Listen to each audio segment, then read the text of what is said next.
Welcome, dividend investors and investors alike. So I'm gonna do a Dividend Aristocrat series every day for the next 30 plus days. I'm gonna put out a video of a Dividend Aristocrats and do a stock analysis. So today's day 1 and episode 1. So if this is the first time you visit my channel, make sure to subscribe and like the video so you get notified of the following Dividend Aristocrats that's coming up in the next few days. Also, stay and watch towards the end of the video because I'm going to provide you with a fair value price of the company and determine if it's undervalued or overvalued, and give you my opinion and my recommendation if it's a buy, sell, or hold. So our first Dividend Aristocrat is 3M. So let's get started with the stock analysis. Okay, the first Dividend Aristocrat on our list is 3M Company, ticker symbol MMM. It's a multinational conglomerate corporation operating in the fields in industry, worker safety, U.S. healthcare, and consumer goods. The company produces over 60,000 products under several brands. I'm sure you guys heard of this company. It's a very well-known company, and if you haven't, I'm sure you use their products because they sell all kinds of things.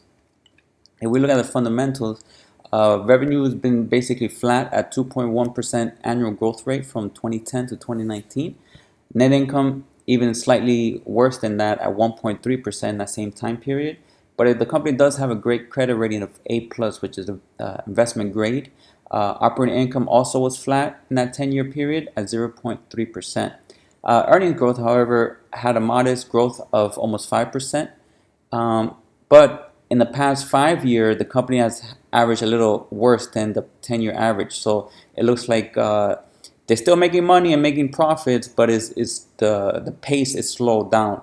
For example, earnings for the past 5 years has a 4.0% growth, as well as net income has a negative 1.39% growth, and revenue only at 1.5% for the past 5 year growth. We continue with the fundamentals. Last year they had earnings of $8.89, net margin at 14.22%, which actually is compressed from 2018 where it had 16.3%, so that's concerning there. Return on equity, however, is 46%, which is in pace with their previous years. They tend to be return on equity of 46 to 50, which is great percentage here. Debt to cap is modest, relatively high at 60%. Currently, the company has a nice yield at 4.02%, and the dividend payout is at 73%, which is based on its 2020 expected earnings, which 73% is pretty high for a company like this, but it's still sustainable dividend, and they've been growing dividends for 61 years. So the 73% I'm not worried about right now. 5-year growth rate for the dividends have been 10.94%. This, I don't see this continuing. I see this being in the 5 to 6% going forward after, of course, we get through the coronavirus pandemic. For example, in February of this year, they had announced a 2% increase in their dividends, which is very low compared to the 5-year average. But I see why they did it because of the pandemic. They are unsure of how the company is going to be making money for this year. The 5-year dividend yield average of 2.67% is much less than current yield, so you getting it at a nice yield based on their 5-year average. And the charter rule of 14.9, which is the 5-year growth rate plus the current yield, which meets our standard of 11 or 12 and higher. So that's good there. But like I said, I don't see the dividend growth rate at 10 or 11% going forward. I see it around this 5 to 6%. If we look at the future outlook, this year analysts expect earnings to be at $8.13. Next year in 2021, $8.85. So you can see 2020 is going to be lower than 2019, which they earned $8.89 a share, where this year is going to be $8.13. But they're going to pick it up in 2021, analysts expects, at $8.85. CFRA has projected 3-year earnings growth of 8%, as you can see the expected earnings. However, my dividend dual return model has a projected total return of only 7.3%, and most of that return is going to be from dividends of the 4% dividend yield. So this is lower than my threshold of 9% or higher, so something to consider there. Currently, the company goes for a PE of 17, which is based on the 2019 earnings, but the forward PE of 18 is slightly higher than that 17. However, it's still lower than the 5-year average of 19.4. Okay, we look at the fast graph here. The black line is the monthly closing price, the orange is the normal PE of 15, and the blue line is the normal PE of 20. As you can see here, the company for the past previous 8 years, has been on following the blue line, which is the PE of 20. If that's consistent, you have a projected total return of 31%, or annual total return for the next 2 years of 18%, if analysts' expectation on earnings are correct. And for example, if they do earn $8.13 for 2020, you can see that it's undervalued based on their normal PE of 20.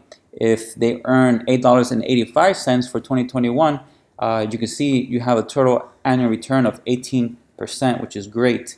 But again, these are estimates, so they can possibly go down or even up, so depending how 3M goes through the pandemic here. With that, I have a fair value price. CFRA has a fair value price of 125, Morningstar 170, Fastgraph at 167, as we just saw, Yahoo 152, and my dividend discount model analysis is $130 a share. I was modest with this, like I said, 5-6% dividend growth, and I think it was 4% going forward after 3 years. So averaging out to 5, we get a fair price of about $150. So currently the company goes for 146, which means it's undervalued by only 2% or 1.9%. So with that, I have a buy recommendation. Normally I like to see companies undervalued by 10-15% or more than my fair value estimate there. But because this company is such an excellent company that's been growing dividends for years, 60 plus years, and they have a great dividend yield and is very safe, it's one of this where Warren Buffett says it's far better to buy a wonderful company at a fair price than a fair company at a wonderful price. So this is a perfect example of that famous quote of his. Why I don't like is the earnings growth are slowing down, as we saw. Revenue and income have been flat for many years, and it's projected to be kind of the same, 1% growth of revenue and net income. So that's my first part of the series. So stay tuned for tomorrow, as I'm going to work on the next Dividend Aristocrat company. So make sure to subscribe and like this video so that you're informed for tomorrow's video for the next Dividend Aristocrats. So thank you for watching and have a great day.